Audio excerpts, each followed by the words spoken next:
Chemistry chapter 14 নম্বর ধাতুবিদ্যা। ধাতু কাকে বলে? গোল্ড, প্লাটিনাম ইত্যাদি অন্তত কম সক্রিয় ধাতুগুলিকে প্রকৃতি দিয়ে মুক্ত অবস্থায় পাওয়া যায় গেলে অধিকাংশ ধাতুকে অধাতু মৌলের সঙ্গে যুক্ত অবস্থায় সাধারণত oxide, carbonate, sulphate, nitrate, silicate প্রভৃতি রূপে পাওয়া যায়। খনিজ পদার্থ হচ্ছে কি? এটা মিনারেলস।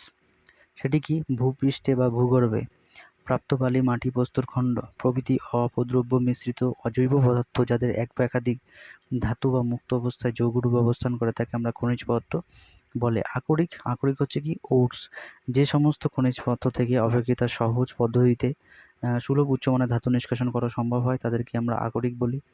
সকল আকরিক খনিজ পদার্থ, কিন্তু সকল খনিজ পদার্থ আকরিক নয়। সকল খনিজ পদার্থ থেকে সুলভে বা সহজ পদ্ধতিতে ধাতু নিষ্কাশন করা সম্ভব হয় না। যেমন হেমাটাইট, Fe2O3 এর সংকেত আয়রনের আকরিক, কিন্তু আয়রন পাইরাইস এর সংকেত Fe2। এর থেকে সহজে ও কম খরচে উচ্চমানের আয়রন নিষ্কাশন করা যায় না, তাই এটি আয়রনের একটি খনিজ পদার্থ হলো, কিন্তু আকরিক নয়। এরপর হচ্ছে ধাতুবিদ্যা প্রসঙ্গে জারণ বিজারণ। পুরাতন ধারণ অনুযায়ী জারণ বিক্রিয়া কাকে বলে? যে রাসায়নিক বিক্রিয়ায় কোনো পদার্থ অক্সিজেনের সঙ্গে যুক্ত হয়ে তাদের অনুপাত বৃদ্ধি পায় তাকে আমরা জারণ বিক্রিয়া বলি। জারণ বিক্রিয়ার উদাহরণ হচ্ছে কি? 2Mg+O2। এর থেকে কি হচ্ছে? 2MgO। এরপর হচ্ছে বিজারণ বিক্রিয়া। যে রাসায়নিক বিক্রিয়ায় কোনো যৌগ থেকে আংশিক বা সম্পূর্ণরূপে অক্সিজেন অপসারিত হয় তাকে আমরা বিজারণ বিক্রিয়া বলে।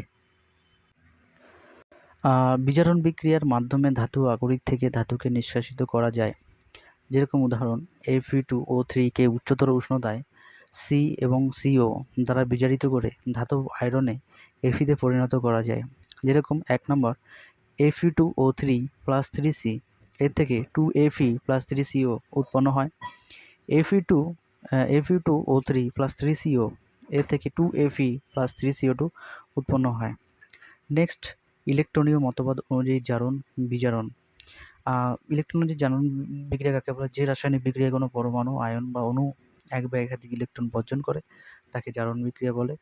ইলেকট্রন বর্জনের মাধ্যমে পরমাণু, আয়ন বা অণু জারিত হয়। নিয়মিত প্রক্রিয়াগুলোর মাধ্যমে জারণ ঘটে। যেরকম পরমাণু দ্বারা ইলেকট্রন বর্জনে জারণ Na++E, এটি ইলেকট্রন বর্জন করে। এবার পরে হচ্ছে ক্যাটন দ্বারা ইলেকট্রন বর্জন, যেরকম Fe2+ থেকে Fe3+E। অ্যানন দ্বারা ইলেকট্রন বর্জনের জারণ, যেরকম 2I-I2+2E। অণু দ্বারা ইলেকট্রন বর্জন, যেরকম H2 2H++2E। এরপর হচ্ছে বিজারণ বিক্রিয়া। যে রাসায়নিক বিক্রিয়ায় কোনো পরমাণু, আয়ন বা অণু এক বা একাধিক ইলেকট্রন গ্রহণ করে তাকে আমরা বিজারণ বিক্রিয়া বলি। ইলেকট্রন গ্রহণের মাধ্যমে পরমাণু, আয়ন বা অণু বিজারিত হয় এবং প্রদত্ত প্রক্রিয়াগুলির মাধ্যমে বিজারণ সংঘটিত হয়। পরমাণু কর্তৃক ইলেকট্রন গ্রহণের বিজারণ, যেরকম Cl+E থেকে Cl-। এরপর হচ্ছে ক্যাটায়ন দ্বারা ইলেকট্রন গ্রহণের বিজারণ, Na++E এই যে Na। ঋণাত্মক আয়নের কর্তৃক ইলেকট্রন গ্রহণের বিজারণ, যেরকম O-+E সেটা হচ্ছে O2-। অণু কর্তৃক ইলেকট্রন গ্রহণের বিজারণ, সেটা হচ্ছে O2 4H+4E2H2O। জারক বিজারক পদার্থ। কোনো জারণ বিজারণ বিক্রিয়ায় যেসব পদার্থ ইলেকট্রন গ্রহণের মাধ্যমে নিজে বিজারিত হয় এবং অপর কোনো পদার্থকে জারিত করে তাকে আমরা জারক পদার্থ বলি। আবার কোনো জারণ বিজারণ বিক্রিয়ায় যে পদার্থ ইলেকট্রন বর্জনের মাধ্যমে নিজে জারিত হয় এবং অপর কোনো পদার্থকে বিজারিত করে তাকে আমরা বিজারক পদার্থ বলে। উদাহরণ, যেরকম 2Fe3+ SN2+ থেকে 2Fe2+ SN4+ 2E। এদিকে কি হচ্ছে? এদিকে হচ্ছে তোমার 2E বিজারণ হচ্ছে আর এদিকে 2-2E জারণ হচ্ছে। এই প্রদত্ত বিক্রিয়াটি মানে Fe3+ জারক পদার্থ এবং SN2+ এর যে বিজারক পদার্থ রূপে আচরণ করে। ধাতু সংকর। দুই বা ততোধিক ধাতু বা অধাতু যুক্ত হয়ে যে সমস্ত অসমর্থ মিশ্রণ তৈরি করে তাকে আমরা ধাতু সংকর বলি। ধাতু সংকরের কয়েকটি বৈশিষ্ট্য। 1. উপাদান হিসেবে ধাতুর সঙ্গে অধাতু মিশ্রিত অবস্থায় থাকতে পারে। 2. সমসত্ব অসমত্ব প্রকৃতির হতে পারে। ধাতু সংকরের কাঠিন্য উপাদান ধাতুগুলোর কাঠিন্যের থেকে বেশি হয়। সংশ্লিষ্ট ধাতুর থেকে বেশি নমনীয় এবং বেশি প্রসারণশীল এবং ঘাত সহনশীল হয়। সংশ্লিষ্ট ধাতু থেকে কম তাপ তড়িৎ পরিবাহী হয়। 6 নম্বর, সংকর ধাতুর ক্ষয় অপেক্ষাকৃত কম, অর্থাৎ বায়ু, জল, অ্যাসিড, ক্ষার ইত্যাদি দ্বারা আক্রান্ত হওয়ার প্রবণতা উপাদান ধাতুগুলি অনেক কম। কয়েকটি সংকর ধাতু তাদের ব্যবহার, যেরকম ডুরালুমিন, এর সংযুক্তি কি অ্যালুমিনিয়াম, কপার, ম্যাঙ্গানিজ, ম্যাগনেসিয়াম। এবার ব্যবহার কি, মোটর গাড়ি এবং বিভিন্ন যন্ত্রাদিতে বিমানে কাঠামো নির্মাণে ব্যবহার করা হয়। যেরকম ম্যাগনেলিয়াম কি অ্যালুমিনিয়াম 90 থেকে 95% এবং ম্যাগনেসিয়াম 5 থেকে 10%। এটি গবেষণার কাজে ব্যবহৃত হয়। বিভিন্ন যন্ত্রপাতি, বিমানের যন্ত্রাংশ ইত্যাদি প্রস্তুতিতে ব্যবহার করা হয়। বেল মেটাল বা কাঁসা, এটা হচ্ছে কপার আর টিন। কপারে 8% আর টিন হচ্ছে 20%। এর সৌকেন্দ্র উপাধি, মূর্তি, বাসনপত্র প্রস্তুতি ব্যবহার করা হয়। তারপর হচ্ছে তোমার ব্রাশ বা পিতল, সেটা হচ্ছে কপার আর জিঙ্ক। কপারের 60 থেকে 80%, জিঙ্ক হচ্ছে 20 থেকে 40%। এটা বাসনপত্র, শৌখিন দ্রব্য প্রস্তুতিতে ব্যবহার করা হয়। ব্রোঞ্জ কি কপার, টিন এবং জিঙ্ক। কপার 80%, টিন হচ্ছে 18%, জিঙ্ক হচ্ছে 2%। এখানে বাসনপত্র, অলংকার, মুদ্রা মূর্তিতে ব্যবহার করা হয়। যেরকম স্টেনলেস স্টিল, সেটা হচ্ছে তোমার এফি লোহা 73%, ক্রোমিয়াম 18%, নিকেল 8%। 3টি জিনিস ব্যবহার করা হয়। আবার সামান্য পরিমাণে কিছু কার্বনও দেয়। এখানে কি করা হয়, অস্ত্রোপচারে ব্যবহৃত যন্ত্রপাতি, ছুরি কাঁচি, রান্নার কাজে ব্যবহৃত বাসনপত্র নির্মাণে ব্যবহার করা হয়। ইনভার কি এফি লোহা 64%, নিকেল 36% এবং সামান্য পরিমাণ কার্বন ব্যবহার করা হয় ইনভারে। এটি কি হয়, গবেষণার কাজে ব্যবহৃত যন্ত্রপাতি এবং ঘড়ি, পেন্ডুলাম, মিটার স্কেল প্রভৃতি ব্যবহার করা হয়। জার্মান সিলভার, এর মধ্যে 3টে জিনিস ব্যবহার হয়, কপার, জিঙ্ক আর নিকেল। কপার থেকে 25 থেকে 30%, জিঙ্ক থেকে 25 থেকে 30%, নিকেল থেকে 40 থেকে 50%। এরকম অলংকার, নানা প্রকারের শৌখিন বস্তুতে ব্যবহার করা হয়। গান মেটাল কি copper 87%, tin S N 10%, zinc 2%, P B হচ্ছে 1%। তাই এটি যন্ত্রপাতি এবং বন্দুক তৈরিতে ব্যবহার করা হয়। পারদ সংকর কি কোনো ধাতু সংকরের একটি উপাদান পারদ হলে তাকে পারদ সংকর বা অ্যামালগ্যাম বলে। পারদ সংকরের ধর্ম: 1 নম্বর, উপাদানের সংযুক্তি নির্দিষ্ট বা অনির্দিষ্ট হতে পারে। 2, পাতন এবং উত্তাপন দ্বারা উপাদানগুলি পৃথক করা যায়। 3, অপেক্ষাকৃত ভারী AgAu বা হালকা মৌলের Na মধ্যে পারদ সংকর গঠনের প্রবণতা দেখা যায়। 4 নম্বর পয়েন্ট, Fe এবং Cu এবং Mn প্রভৃতি সন্ধিগত মৌলগুলি পারদ সংকরের গঠনের প্রবণতা দেখা যায় না। পারদ সংকরের ব্যবহার: 1 নম্বর, টিনে পারদ সংকর দর্পণে ব্যবহার করা হয়। 2, রূপা সোনার পারদ সংকর দন্ত চিকিৎসায় ব্যবহার করা হয়। 3, দস্তার পারদ সংকর তড়িৎকোষে ব্যবহৃত হয়। 4, সোডিয়াম পারদ সংকর বীজের রূপে ব্যবহৃত করা হয়। ধাতু নিষ্কাশন কি ধাতু নিষ্কাশন উপযুক্ত আকরিক থেকে বিভিন্ন ভৌত বা রাসায়নিক প্রক্রিয়ার সাহায্যে বিশুদ্ধ ধাতু নিষ্কাশন করার পদ্ধতিকে বলা হয় ধাতু নিষ্কাশন। ধাতু নিষ্কাশন মূলত একটি বিজারণ বিক্রিয়া। ধাতু নিষ্কাশনে কোন ধরনের বিজারণ বিক্রিয়া অবলম্বন করা হবে তা নির্ভর করে তার সক্রিয়তা সারিতার ধাতুটির অবস্থানের উপর। ধাতুর সক্রিয়তা সারি: ধাতুগুলোকে ক্রমহ্রাসমান রাসায়নিক সক্রিয়তা অনুযায়ীতে সাজালে যে সারি পাওয়া যায় তাকে আমরা ধাতুর সক্রিয়তা সারি বলি। যেরকম কে, Ca, Na, Mg, অ্যালুমিনিয়াম, এই 5টি হলো হালকা অক্ষরের সক্রিয় ধাতু, যেটি প্রকৃতিতে মুক্ত অবস্থায় পাওয়া যায় না। যৌগ হিসাবে আকরিক রূপে এটা প্রকৃতিতে পাওয়া যায়। এরপরে নেক্সট যেটা আছে Zn, Fe, Sn, Pb এবং H, এগুলো হচ্ছে ভারী অপেক্ষাকৃত কম সক্রিয় ধাতু এবং এটি যৌগ হিসেবে বিভিন্ন আকরিকে পাওয়া যায়। তারপর হচ্ছে কপার, Ag, Au, এগুলি অত নিম্ন সক্রিয় ধাতু, মুক্ত অবস্থায় বা যৌগ হিসেবে প্রকৃতিতে পাওয়া যায় এবং সারণীর নিচ থেকে অবস্থিত সিলভার, Ag এবং গোল্ড, Au বড় নামে পরিচিত।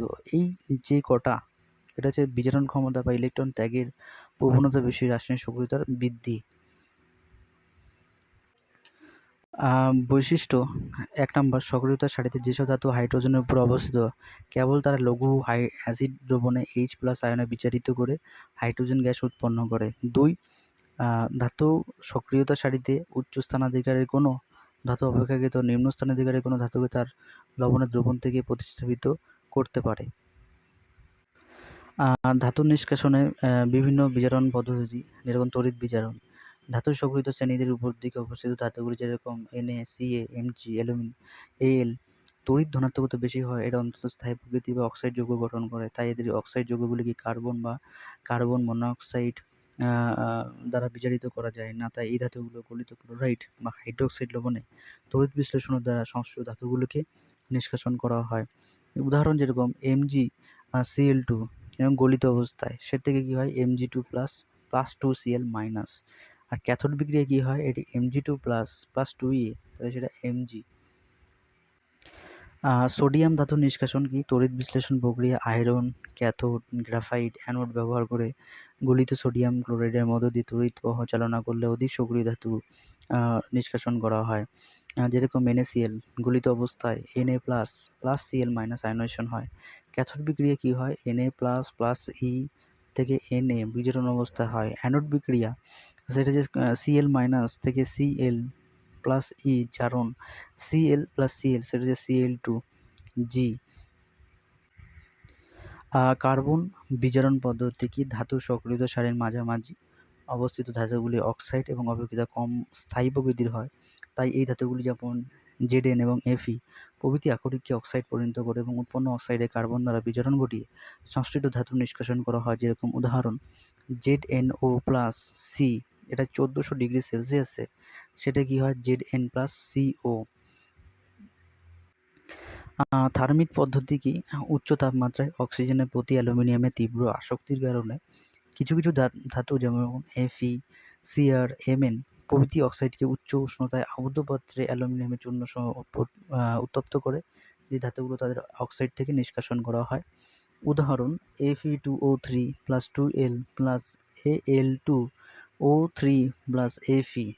থার্মিক পদ্ধতিতে গলিত আয়রনকে আমরা রেল লাইন বা যন্ত্রের ফাটল জোড়া দেওয়ার জন্য ব্যবহার করা হয় এবং একে থার্মিক ওয়েল্ডিং বলে, এবং 3 ভাগ Fe2O3কে 1 ভাগ Ai চূর্ণের মিশ্রণকে আমরা থার্মিক মিক্সার বলে।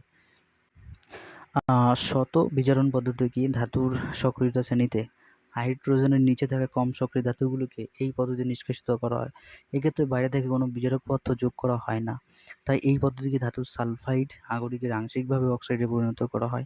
উৎপন্ন ধাতব অক্সাইড অপরিচিত ধাতব সালফাইড দ্বারা বিজারিত হয়ে সংশ্লিষ্ট ধাতুকে পরিণত হয়। যেরকম Cu2Cu2S প্লাস 3O2 এর থেকে 2Cu2O plus 2SO2, Cu2S plus 2CO2O এ থেকে হয় 6Cu প্লাস SO2, যার ফলে সালফাইড আকরিক থেকে Cu এবং Pb থেকে এই পদ্ধতিতে নিষ্কাশন করা হয়। কয়েকটি ধাতু আকরিক এবং নিষ্কাশন পদ্ধতি এবং ভৌত ধর্ম বা ব্যবহার, যেরকম ধাতু যেরকম অ্যালুমিনিয়াম ধাতু এর হচ্ছে 3টি প্রকার আছে অক্সাইড এবং ক্লোরাইড এবং সালফেট। অক্সাইডকে বিভিন্ন 3 ভাগে ভাগ করা হয়, একটা বক্সাইট, গিবসাইট এবং কোরান্ডাম। বক্সাইডে সংকেত হলো Al2O3 2H2O, আর গিবসাইটের সংকেত হচ্ছে Al2O3 3H2O ও কোরান্ডাম Al2O3। ফ্লোরাইড সেটা হচ্ছে কি ক্রায়োলাইট, এর সংকেত Na3AiF6 বা LF6। এবার সালফেট সেটা হচ্ছে কি অ্যালোনাইট K2SO4 Al2SO4 3 ইন্টু 4AlOS3। এটা কি হয় ধাতু নিষ্কাশন পদ্ধতি, বক্সাইট থেকে প্রথমে বিশুদ্ধ অ্যালুমিনিয়া যেটা Al2O3 প্রস্তুত করা হয়, অ্যালুমিনা Al2O3, তারপরে ক্রায়োলাইটে 3NaFAlF3 ও ফ্লুসপার CaF2 1:3:1 অনুপাতে গঠিত মিশ্রণ তড়িৎ বিশ্লেষণ করে ধাতু নিষ্কাশন করা হয়। ধাতব পদার্থের ভৌত ধর্ম কি এক রূপালী বর্ণের নরম এবং হালকা ধাতু, তাপ ও তড়িতে শুভ্রবাহী, 3 নমনীয় ও প্রসহ্য পিটি সহজে পাতলা পাতে এবং সরু তারে পরিণত করা যায়, এবং এর আপেক্ষিক গুরুত্ব হলো 2.7 এবং গলনাঙ্ক হলো 659 ডিগ্রি সেলসিয়াস। ব্যবহার অ্যালুমিনিয়ামের, এটি বিমান, মোটরগাড়ি কাঠামো বা বিভিন্ন অংশে ডুরালিউমিন হিসেবে ব্যবহার করা হয়। 2 এটি তুলাদণ্ড হালকা যন্ত্রপাতি তৈরিতে ব্যবহার করা হয়। 3 বৈদ্যুতিক তার যন্ত্রপাতি তৈরিতে করতে ব্যবহার করা হয়। 4 রান্নার গ্যাস, রান্নার বাসনপত্র, আসবাবপত্র তৈরি করতে অ্যালুমিনিয়ামে ব্যবহার করা হয়। জিঙ্কের আকরিক হচ্ছে কি অক্সাইড, সালফেট, কার্বনেট। অক্সাইড হচ্ছে কি জিঙ্কাইট ZnO, আর সালফেট হচ্ছে জিঙ্ক ব্লেন্ড ZnS, আর কার্বনেট হচ্ছে ক্যালামাইন ZnCO3। এটি হচ্ছে ক্যালামাইনকে উত্তপ্ত করে প্রথমে ZnO প্রস্তুত করে এবং উৎপন্ন ZnO এর কার্বন বিজারণ দ্বারা অথবা সরাসরি জিঙ্কাইট ZnO কার্বন বিজারণ দ্বারা ধাতু নিষ্কাশন করা হয়। এটি হচ্ছে নীলাভ সাদা ধাতু। এর আপেক্ষিক গুরুত্ব 7.14 আর 7.14। এর গলনাঙ্ক 479 ডিগ্রি সেলসিয়াস, স্ফুটনাঙ্ক 907 ডিগ্রি সেলসিয়াস এবং 100 থেকে 150 ডিগ্রি সেলসিয়াস উষ্ণতার সীমায় জিঙ্ক নরম ও নমনীয় হয় এবং 250 ডিগ্রি সেলসিয়াসের অধিক উষ্ণতায় ভঙ্গুর হয়ে পড়ে, তাই তাপ ও তড়িতের সুপরিবাহী। ব্যবহার জিঙ্কের শুষ্ক ব্যাটারিতে বিভিন্ন তড়িৎ কোষে ব্যবহার করা হয়। জিঙ্কের লেপন বা গ্যালভানাইজেশন এর ক্ষেত্রে ব্যবহার করা হয়। জিঙ্ক হোয়াইট নামে সাদা রং প্রস্তুতিতে ব্যবহার করা হয়। সোনা, রূপো প্রভৃতি ধাতু নিষ্কাশনে জিঙ্ক ব্যবহৃত হয়। এবার হচ্ছে লোহার হচ্ছে কি তিনটি: অক্সাইড, কার্বনেট এবং সালফাইড। অক্সাইড হলো কি red hematite Fe2O3, brown hematite এটি হচ্ছে 2Fe2O3 × 3H2O, আর একটা হচ্ছে ম্যাগনেটাইট Fe3O4। কার্বনেট যেটা সেটা হচ্ছে সিডারাইট বা স্প্যাথিক আয়রন, এর সংকেত হচ্ছে FeCO3। সালফেট হচ্ছে কি আয়রন পাইরাইটস, সেটি হচ্ছে FeS2। এর হচ্ছে নিষ্কাশন পদ্ধতি লোহার প্রধানত হেমাটাইটের কার্বন বিজারণের মাধ্যমে ধাতু নিষ্কাশন করা হয়। বিশুদ্ধ লোহা উজ্জ্বল সাদা ধাতু। লোহা এটি নমনীয় প্রসারণশীল এবং এটি চৌম্বক পদার্থ চৌম্বক দ্বারা আকৃষ্ট হয়। ভারী ধাতু আপেক্ষিক গুরুত্ব 7.85, আর লোহার গলনাঙ্ক হচ্ছে 1535 ডিগ্রি সেলসিয়াস এবং স্ফুটনাঙ্ক 50 ডিগ্রি সেলসিয়াস এবং তাপ ও তড়িতের সুপরিবাহী। এর ব্যবহার করা হয় লোহার বাসনপত্র, অটোমোবাইল যন্ত্রাংশ, ছুরি-কাঁচি তৈরিতে ব্যবহার করা হয়। রেল লাইন, প্লেনের প্রোপেলার প্রস্তুতিতে ব্যবহার করা হয়। স্কেল, পেন্ডুলাম, পাম্প, পাইপ প্রস্তুতিতে ব্যবহার করা হয়। পাথর ভাঙার যন্ত্র, গাড়ি, অ্যাক্সেল, স্প্রিং, তড়িৎচুম্বক প্রস্তুতিতে ব্যবহার করা হয়। এরপরে হচ্ছে কপার হচ্ছে তিনটি ভাগে: অক্সাইড, সালফেট, কার্বনেট। অক্সাইড হচ্ছে কি কিউপ্রাইটস, সংকেত Cu2O, sulphide copper glance Cu2S, copper pyrite CuFeS2, carbonate malachite CuCO3 CuOS2, azurite 2CuCO3 CuOS2। নিষ্কাশন পদ্ধতি প্রধানত কপার পাইরাইটস থেকে শতবিজারণ পদ্ধতির মাধ্যমে ধাতু নিষ্কাশন করা হয়। এটি লালচে বর্ণের ধাতু, নমনীয় প্রসারণশীল সহ ভারী ধাতু, আপেক্ষিক গুরুত্ব 8.94, তাপ ও তড়িতের সুপরিবাহী। এর গলনাঙ্ক 1083 ডিগ্রি সেলসিয়াস, স্ফুটনাঙ্ক 2595 ডিগ্রি সেলসিয়াস এবং যে কপার ব্যবহার করা হয় বৈদ্যুতিক তার, ডায়নামো, ট্রান্সফরমার, অন্যান্য বৈদ্যুতিক যন্ত্রপাতি তৈরিতে, রান্নার বাসনপত্র, ক্যালোরিমিটারের তৈরিতে, বয়লার নির্মাণে, তড়িৎ লেপনে এবং তড়িৎ কোষের প্রস্তুতিতে এবং সংকর ধাতু প্রস্তুতিতে ব্যবহার করা হয়। বিভিন্ন ধাতুর রাসায়নিক বিক্রিয়ার সংক্ষিপ্ত রূপরেখা, যেরকম বিজারক পদার্থ অ্যালুমিনিয়াম, জিঙ্ক, তারপর হচ্ছে লোহা এবং কপার। এই ধাতুগুলো বায়ুর সঙ্গে বিক্রিয়া, যেরকম অ্যালুমিনিয়াম শুষ্ক বায়ু থেকে বিক্রিয়াহীন। আর্দ্র বায়ুতে কী হয়, অ্যালুমিনিয়াম ধাতুর উপরে Al2O3 একটি আস্তরণ পড়ে, যা ধাতুটি পরবর্তী জারণ ক্রিয়া থেকে রক্ষা করে এবং ধাতুর ক্ষয়রোধ করে। এবং উচ্চ উষ্ণতায় কী হয়, বায়ুর অক্সিজেন এবং নাইট্রোজেন NO2 এর সঙ্গে বিক্রিয়া করে যথাক্রমে Al2O3 এবং Aln গঠন করে। সেটি হচ্ছে 4Al + 3O2 থেকে 2Al2O3, 2Aln2 মিশে 2Aln তৈরি হয়। 2 নম্বর, জলের সাথে বিক্রিয়া। অ্যালুমিনিয়াম সাধারণ উষ্ণতায় জলীয় বাষ্পের সাথে বিক্রিয়াশীল নয়, কিন্তু অ্যালুমিনিয়াম চূর্ণের সাথে ফুটন্ত জলের বিক্রিয়ায় AlOH3 এবং হাইড্রোজেন উৎপন্ন হয়, যেরকম 2Al6H2O, 2LOH3 এবং 3H2। অ্যাসিডের সাথে বিক্রিয়া লঘু HCl, AlCl3 ও H2 উৎপন্ন করে, যার ফলে 2L6HCl, 2AlCl3 + 3H2। লঘু H2SO4 এর সাথে অ্যাসিডের সাথে কি হয়, প্রায় বিক্রিয়াহীন, এবং গাঢ় H2SO4 এর সাথে অ্যাসিডের সাথে বিক্রিয়া করে অ্যালুমিনিয়াম Al2SO4 SO2 ও H2 উৎপন্ন হয়। Al6H2SO4 থেকে Al2SO4 প্লাস 3SO2 এবং 6H2O উৎপন্ন হয়। উষ্ণতায় গাঢ় HNO3 অ্যাসিডের সাথে বিক্রিয়া করলে এটি কী হয়? অ্যালুমিনিয়াম নিষ্ক্রিয় হয়ে পড়ে এবং কোনো বিক্রিয়া সংঘটিত হয় না। লঘু ও শীতল HNO3 সাথে অ্যালুমিনিয়াম বিক্রিয়া করলে অ্যাসিডের সাথে ধীরে ধীরে বিক্রিয়া করে অ্যালুমিনিয়াম NO3 NH4NO3 ও H2O গঠন করে, যার ফলে 8Al প্লাস 30HNO3 এবং 8LNO33 plus 3NH3 NO2 plus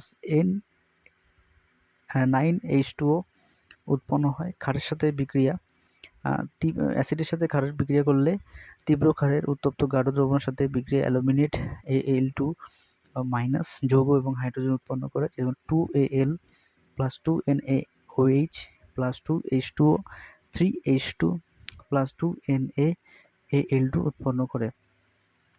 aluminium বিজারণ ও প্রতিস্থাপন বিক্রিয়ায় অ্যাসিডের সাথে Fe2O3 Cr2O3 MnO3O4 COSO4 প্রভৃতি সংশ্লিষ্ট ধাতুতে বিজারিত হয়।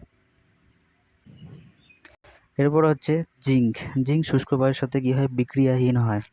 আর্দ্র বায়ুতে কী হয়? ধাতুর উপর ক্ষারীয় কার্বনের আস্তরণ পড়ে, সেখান থেকে ZnOCO3 প্লাস ইন্টু 3ZnOH2 উৎপন্ন হয়। উচ্চ উষ্ণতায় উত্তাপন জিঙ্ক ZnO এর সাদা ধোঁয়ায় উৎপন্ন করে, যা দার্শনিক উল নামে পরিচিত।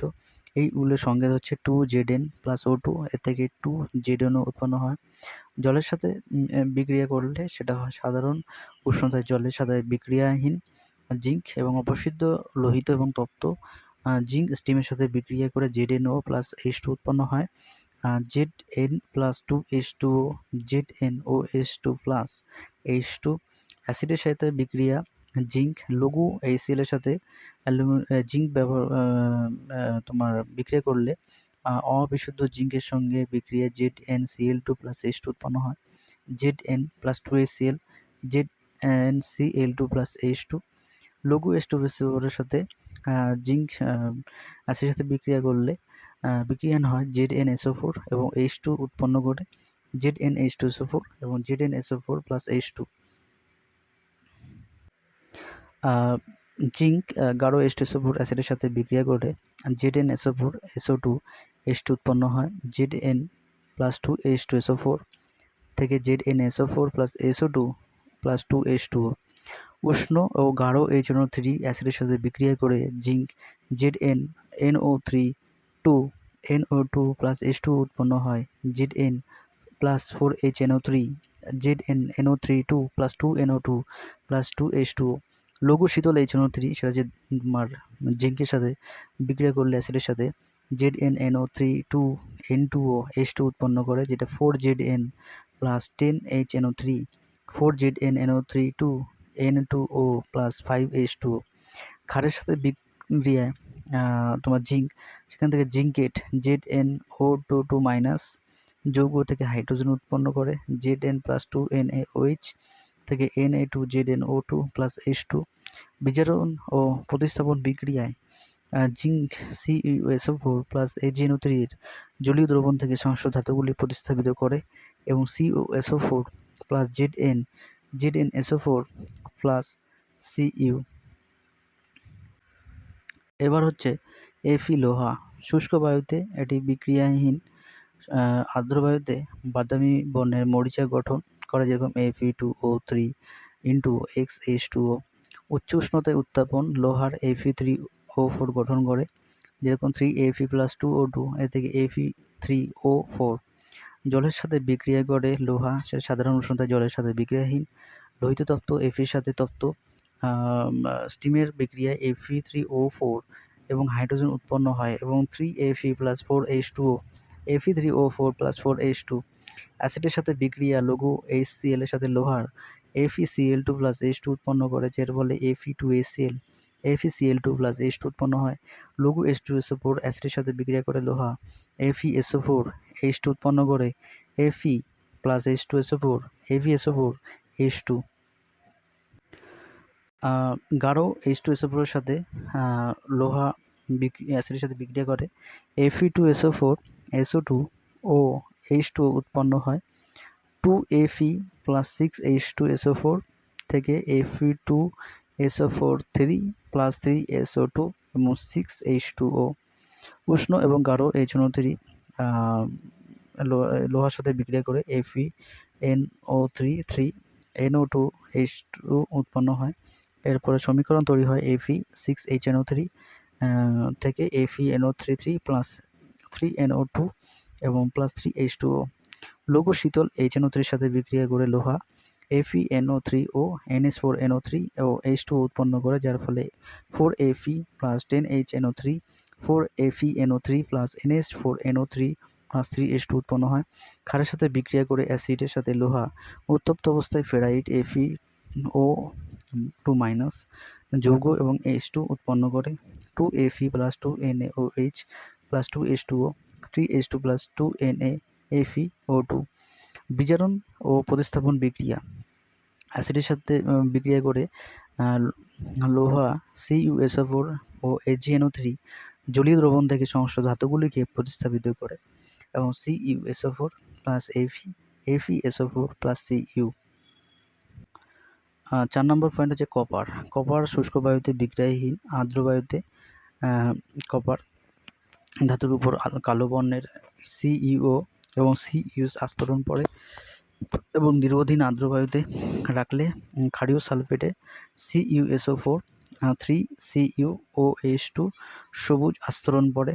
উচ্চ উষ্ণতায় উত্তাপন কপারে কালো বর্ণের CuO উৎপন্ন করে, যা 1100 ডিগ্রি সেলসিয়াস উষ্ণতায় ঊর্ধ্বে বিয়োজিত হয়ে লাল বর্ণের CO2 গঠন করে। 2CO প্লাস O2 থেকে 2CO 4CuO 1100 ডিগ্রি সেলসিয়াস থেকে 2CO2O প্লাস O2 উৎপন্ন হয়। জলের সঙ্গে বিক্রিয়া। কপার ফুটন্ত জল বা স্টিমের সাথে বিক্রিয়াহীন। অ্যাসিডের সাথে বিক্রিয়া লঘু HCl কপার বিক্রিয়াহীন, কিন্তু O2 এর উপস্থিতিতে CuCl2 প্লাস H2 উৎপন্ন করে, যার ফলে 2CO plus 4HCl plus O2 2CuCl2 plus 2H2 উৎপন্ন হয়। লঘু H2SO4 এর সাথে অ্যাসিডের সাথে বিক্রিয়া করে কপার বায়ু বা অক্সিজেনের উপস্থিতিতে CuSO4 এবং H2 উৎপন্ন করে, যার ফলে 2Cu plus 2H2SO4 plus O2 2CuSO4 plus 2H2O উৎপন্ন হয়। গাঢ় H2SO4 এর সাথে অ্যাসিডের সাথে বিক্রিয়া করে কপার CuSO4 SO2 H2 উৎপন্ন করে, যার ফলে Cu plus 2H2SO4 CuSO4 plus SO2 এবং 2H2O উৎপন্ন হয়। উষ্ণ গাঢ় H2 এটি তোমার কপারের সাথে বিক্রিয়া করে CuNO3 2 প্লাস NO2 ও H2 উৎপন্ন হয় এবং Cu plus 4NH3 CuNO3 2 plus 2NO2 plus 2H2O। লঘু শীতল HNO3 এর সাথে কপার বিক্রিয়া করে অ্যাসিডের সাথে CuNO3 2 N2O এবং H2O উৎপন্ন করে, যার ফলে 4Cu প্লাস 10HNO3 এবং 4CuNO3 2 plus N2O plus 5H2O। ক্ষারের সাথে বিক্রিয়া করে অ্যাসিডের সাথে তোমার কপার, সেটা হচ্ছে বিক্রিয়াহীন। বিজারণ ও প্রতিস্থাপন বিক্রিয়া অ্যাসিডের সাথে কপার মার্কারি ও সিলভার লবণের জলীয় দ্রবণ থেকে সংশ্লিষ্ট ধাতুগুলিকে প্রতিস্থাপিত করে 2AgNO3 plus CuNO3 2 plus 2Ag উৎপন্ন করে। নেক্সট, ধাতুর ক্ষয়। ধাতু পৃষ্ঠ বায়ুর সংস্পর্শে হলে বায়ু উপাদান যেমন অক্সিজেন, কার্বন ডাইঅক্সাইড, জলীয় বাষ্প এবং পারিপার্শ্বিকের পদার্থের সাথে বিক্রিয়া ধাতু পদার্থ জারিত হয়ে ওর পৃষ্ঠে ধাতুর যৌগ শিথিল আস্তরণ গঠিত হয়। ধাতব পৃষ্ঠে গঠিত এই শিথিল আস্তরণ অপসারিত হয়ে ধাতব পৃষ্ঠ উন্মুক্ত হলে পুনঃ ধাতব পৃষ্ঠ থেকে ধাতু জারিত হতে থাকে। এইভাবে ধাতব পদার্থ জারণ ঘটিত যে ক্ষয় হয় তাকে আমরা ধাতুর ক্ষয় বলি। ধাতুর ক্ষয় সংক্রান্ত গুরুত্বপূর্ণ তথ্য। অক্সিজেন, জলীয় বাষ্প ছাড়া ধাতুর ক্ষয়ের কারণগুলি হলো: 1. ধাতুর সক্রিয় শ্রেণীর উপর উপস্থিত, তা ধাতুগুলোর ক্ষয় হওয়ার প্রবণতা বেশি হয়। 2. জলে দ্রবীভূত লবণ এবং তড়িৎ বিশ্লেষণ কাজ করে যে ধাতু ক্ষয়ের বৃদ্ধি ঘটায়, এই কারণে সামুদ্রিক জলে লোহার দ্রুত মরচে পড়ে। 3. এটি ধাতুর সঙ্গে ধাতুর অপেক্ষা কম সক্রিয় ধাতুর উপস্থিতিতে প্রথম ধাতুটি ক্ষয় বৃদ্ধি করে এবং অপরদিকে ধাতুটির সঙ্গে অপেক্ষাকৃত বেশি সক্রিয় ধাতুর উপস্থিতিতে প্রথম ধাতুটি ক্ষয় হ্রাস করে। 4. বায়ুমণ্ডলে NO2, CO2, SO2 এর উপস্থিতি ধাতু ক্ষয়ের বৃদ্ধি ঘটায়। 5. ধাতুর মুক্ত পৃষ্ঠতলে অসাম্য প্রকৃতির ধাতুর ক্ষয় বৃদ্ধি করে। 6. বড় ধাতু অর্থাৎ AgAUPT এটি সহজে ক্ষয়প্রাপ্ত হয় না। প্রদত্ত সারণীতে কয়েকটি ধাতু কী কী ধরনের যৌগ গঠনের মাধ্যমে ক্ষয়প্রাপ্ত হয় তা উল্লেখ করা আছে। যেরকম অ্যালুমিনিয়াম ধাতু, সেটি ধাতব পৃষ্ঠে গঠিত যৌগ, তার প্রকৃতি হচ্ছে সাদা বর্ণের সূক্ষ্ম অপরিবাহী Al2O3 আস্তরণ। Mg ও সাদা বর্ণের আস্তরণ। কপার হচ্ছে তোমার ক্ষারীয় copper carbonate, so COCO3 COOH2 এর সবুজ বর্ণের আস্তরণ। Ag silver sulphur sulphide G2S এর কালো বর্ণের আস্তরণ। Fe আর্দ্র আয়ন অক্সাইড এবং Fe2O3 এবং XH2 বাদামি বর্ণের আস্তরণ। ধাতু ক্ষয়ের ক্ষতিকর প্রভাব। বর্তমান যুগে গৃহস্থলে বিভিন্ন সামগ্রী থেকে শুরু করে বিভিন্ন নির্মাণ কার্য, কারুশিল্পে, পরিবহনে, মুদ্রা, অলঙ্কার প্রস্তুতিতে, শল্য চিকিৎসায়, বিজ্ঞান গবেষণা, যন্ত্রপাতি তৈরিতে, ওষুধ প্রস্তুতে প্রভৃতি প্রায় সর্বক্ষেত্রে ধাতুর ব্যবহার করা রয়েছে। গোল্ড, প্লাটিনাম, প্যালাডিয়াম বাদে প্রায় সমস্ত ধাতু পরিবেশ প্রভাবে ক্ষয়িত হয়। ধাতু ক্ষয়ের ফলে সেগুলি ব্যবহারের অযোগ্য হয়ে পড়ে, ফলে আর্থিক ক্ষয়ক্ষতির সম্মুখীন হতে হয়। মানব স্বাস্থ্যে ধাতুর ক্ষয়ের ক্ষতিকর প্রভাব হলো কপার, অ্যালুমিনিয়াম, জিঙ্ক প্রভৃতি ধাতুগুলো ধাতব যৌগ আকারে মানব দেহে প্রবেশ করলে শারীরবৃত্তীয় একটি কার্যকলাপ ব্যবহৃত হয়, যে কারণে জিঙ্কের প্রলেপযুক্ত পাত্র, খাবার, বাসনপত্রে ব্যবহার করা যায় না। আবার জৈব অ্যাসিডে যেমন অ্যাসিটিক অ্যাসিডের সাথে কপার, অ্যালুমিনিয়াম, জিঙ্ক দ্রাব্য লবণ উৎপন্ন করে। তাই দই, তেঁতুল, লেবু, চাটনি প্রভৃতি আলমিক প্রকৃতির খাদ্যবস্তু কখনোই এই ধাতুগুলো নির্মিত পাত্রে খাওয়া উচিত নয়, যার ফলে বিষক্রিয়া থেকে রক্ষা পাওয়ার জন্য কপার, অ্যালুমিনিয়াম কাঁসার দাগ বা কলঙ্কযুক্ত হলে ভালোভাবে পরিষ্কার করে তবেই ব্যবহার করা উচিত। যেরকম উদাহরণ হচ্ছে 2Al+6 CH3COOH থেকে 2Al CH3COO3 দ্রাব্য +3H2। ধাতু ক্ষয় নিবারণের উপায়। 1. মূল ধাতু অপেক্ষাটি অধিকতর এবং সক্রিয় ধাতুর প্রলেপ দিলে, যেমন দস্তা, লেপন, টিন লেপন ইত্যাদি, বা ধাতব বস্তুর উপর রং করলে ধাতুপৃষ্ঠ আর বায়ুর সংস্পর্শে আসতে পারে না, তার ফলে ধাতু ক্ষয় রোধ হয়। এবার হচ্ছে 2 নম্বর হচ্ছে ক্যাথোডীয় সংরক্ষণ। এক্ষেত্রে যে ধাতুর ক্ষয়রোধ করার প্রচেষ্টা করা হয়, সেই ধাতুর সঙ্গে ধাতুটির অপেক্ষা অধিক সক্রিয় ধাতুকে অন্তরিত পরিবাহী তার দিয়ে সংযুক্ত করা হয়। এর ফলে অধিক সক্রিয় ধাতুটি অ্যানোড রূপে কাজ করে, যা ইলেকট্রন ত্যাগ করে নিজে জারিত হয় এবং ক্যাথোড রূপে বিক্রিয়াশীল মূল ধাতুটি ক্ষয় রোধ পায় এবং ক্ষেত্রে অ্যানোড ক্ষয়প্রাপ্ত হয়ে ক্যাথোড থাকা ধাতুকে রক্ষা করে এবং তার উন্মুক্ত অ্যানোডকে উৎসর্গীকৃত অ্যানোড বলা হয়। লোহায় মরিচা পড়া, রাস্টিং। লোহার তৈরি বস্তুকে কিছুদিন খোলা অবস্থায় আর্দ্র বায়ুতে রেখে দিলে তার উপর শিথিল লালচে এবং বাদামি বর্ণের আস্তরণ পড়ে, একে মরিচা বলে। মরিচা হলো আর্দ্র এবং ferric oxide Fe2O3 into XH2O। X হচ্ছে একটা পরিবর্তনশীল। এরপরে নেক্সট হচ্ছে আয়রন মরিচা পড়ার কারণ আয়রনে মরিচা পড়ার প্রকৃতপক্ষে একটি তড়িৎ রাসায়নিক বিক্রিয়া। এই বিক্রিয়ায় জারণ বিজারণ উভয় সংঘটিত হয়। মরিচা পড়ার জন্য জল বা জলীয় বাষ্প এবং অক্সিজেন উভয় প্রয়োজন হয়। আয়রন খণ্ডে বিভিন্ন অশুদ্ধি কার্বন উপস্থিত থাকে। এছাড়া অসমত্ব রাসায়নিক সংযুক্তি এবং মুক্ত পৃষ্ঠতলে অসমপ্রকৃতির কারণে আয়রন খণ্ডের একটি অংশ অ্যানোড অঞ্চল এবং Fe পরমাণুর জারণ এবং অপর অংশ ক্যাথোড অঞ্চল অপেক্ষা সহজ ঘটে। অ্যানোড অঞ্চলে সংঘটিত Fe পরমাণুর জারণে উৎপন্ন Fe2+ আয়নগুলি জলের মধ্যে চলে যায় এবং জারণের ফলে বর্জিত ইলেকট্রনগুলি আয়রন খণ্ডের মধ্য দিয়ে বাহিত হয়ে ক্যাথোড অঞ্চলে চলে যায়। ক্যাথোড অঞ্চলে ইলেকট্রনগুলি উক্ত খণ্ডের সংস্পর্শে থাকা জলে দ্রবীভূত O2কে বিজারিত করে H2O-তে পরিণত করে এবং বিজারণ বিক্রিয়াটি HO+ আয়ন এর উপস্থিতি সংঘটিত হয় এবং H+ আয়ন আসে H2O অণুর বিয়োজন দ্বারা অথবা জলে দ্রবীভূত CO2 H2O-র বিক্রিয়ায় উৎপন্ন H2CO3-র আয়নাইজেশন দ্বারা এবং এই H+ আয়ন ইলেকট্রন গ্রহণ করে H পরমাণুতে পরিণত হয় এবং জলে দ্রবীভূত O2 কে বিজারিত করে H2O-তে উৎপন্ন হয়। অ্যানোড বিক্রিয়ায় 2Fe থেকে 2Fe2++4E উৎপন্ন হয়। ক্যাথোড বিক্রিয়ায় 4H+4E থেকে 4H থেকে 2H2O। সামগ্রিক বিক্রিয়া 2Fe+O2+4H+2Fe2+2H2O। অ্যানোডে উৎপন্ন Fe2+ আয়নগুলি বায়ুর অক্সিজেন দ্বারা জারিত হয়ে মরিচা Fe2O3 × XH2 গঠন করে 4Fe2+ O2 + 4H2O থেকে 2Fe2O3 + 8H+। Fe2O3 + XH2O থেকে Fe2O3 × XH2 মরিচা। এরকম আয়রন খণ্ড একটা অ্যানোড অঞ্চল, একটা ক্যাথোড অঞ্চল। অ্যানোড অঞ্চল Fe এবং ক্যাথোড অঞ্চলে অপরিশুদ্ধতা কী হয়? এর ফলে হচ্ছে অ্যানোড অঞ্চলে কি সংঘটিত বিক্রিয়া 2Fe থেকে 2Fe2+ Aq + 4E এবং অ্যানোড ক্যাথোড অঞ্চল থেকে সংঘটিত বিক্রিয়া হলে O2G + 4H + Aq + 4E 2H2O। অক্সিজেনের উপস্থিতিতে Fe2O3 × XH2O। মরিচা নিবারণের উপায়: 1. লোহার তৈরি বস্তুর উপর আলকাতরা, রং, বার্নিশ প্রভৃতি প্রলেপ দিলে অক্সিজেন, জলীয় বাষ্প লোহার সংস্পর্শে আসতে পারে না, ফলে মরিচা পড়ে না।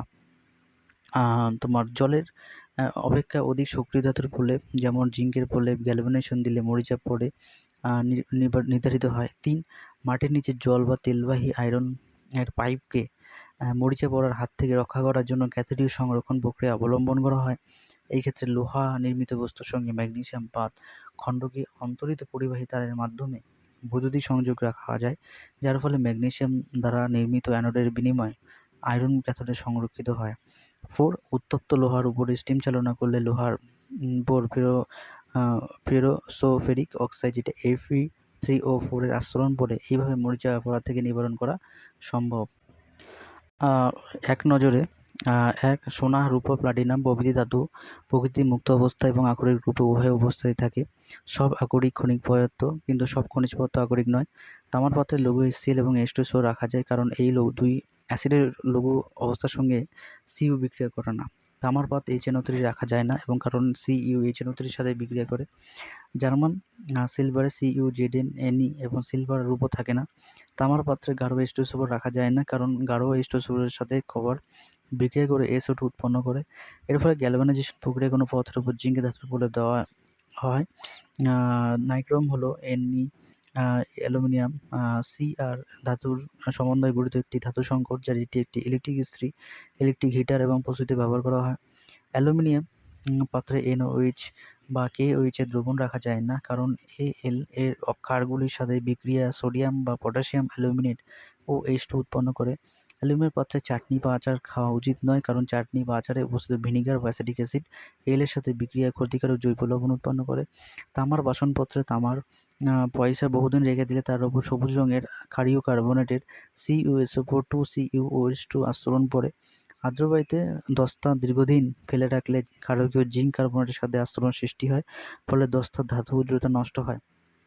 অতি গাঢ় HNO3 উপস্থিতিতে লোহা নিষ্ক্রিয় হয়ে যায় এবং আর্দ্র বায়ুতে Al2O3 আস্তরণ গঠন করে এবং ক্ষয়ের হাত থেকে নিজেকে রক্ষা করে। এই কারণে অ্যালুমিনিয়ামকে বলা হয় স্ব-প্রতিরোধক ধাতু, যা self protecting of metal. 15 number, zinc প্রলেপ দেওয়ার পাত্রে খাদ্যবস্তু রাখা উচিত নয়, কারণ জিঙ্কে মানবদেহের ক্ষতিকারক প্রভাব সৃষ্টি করে। কপার পাইরাইট CuAvH2 থেকে মূলত কপার নিষ্কাশন করা হয়। ধাতু নিষ্কাশন প্রকৃত অর্থে একটি বিজারণ প্রক্রিয়া।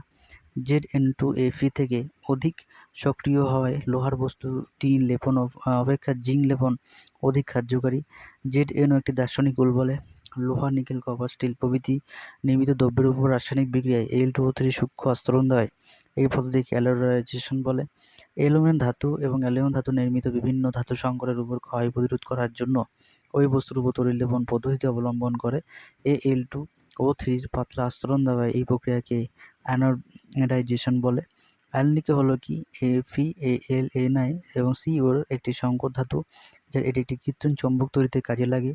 অ্যালুমিনিয়ামের চূর্ণ এবং অ্যামোনিয়ামের নাইট্রেট মিশ্রণকে অ্যামোনাল বলে। বোমা বাজি প্রস্তুত করতে এই ব্যবহার করা হয় অ্যামোনাল।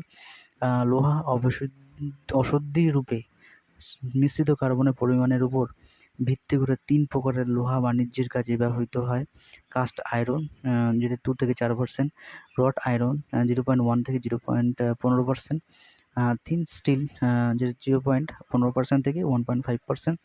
এরপর হচ্ছে ফেলসপার Ka2O Al2O3 × 6SiO2 এর অ্যালুমিনিয়াম একটি সিলিকেট যৌগ। তারপর নেক্সট 26 পান্না, এমারেল্ড, নীলা, স্যাফিয়ার, পদ্মারাগ, অ্যামেস্টিয়াস, পোকরাস, টপস, রুবি প্রভৃতি মূল্যবান রত্ন হলো প্রকৃতপক্ষে Al2O3 বিভিন্ন রূপ। Al, Zn, Fe, Cu aluminium, zinc এবং লোহা এবং কপারের মধ্যে Al এর বিচরণ ক্ষমতা সর্বাধিক এবং কপারের সর্বনিম্ন। কোরান্ডাম হলো একটি প্রকৃতিতে প্রাপ্ত বিশুদ্ধ Al2O3। এটি প্রচণ্ড শক্ত এবং এটি একটি ধাতু দ্বারা পালিশ করা হয়। অ্যালুমিনিয়াম পাত্রে গাঢ় H2 রাখা যায়। গাঢ় HNO3 Al পাত্রের উপর অক্সাইড আস্তরণ তৈরি করে, যা অ্যালুমিনিয়ামকে রাসায়নিকভাবে নিষ্ক্রিয় করে দেয়।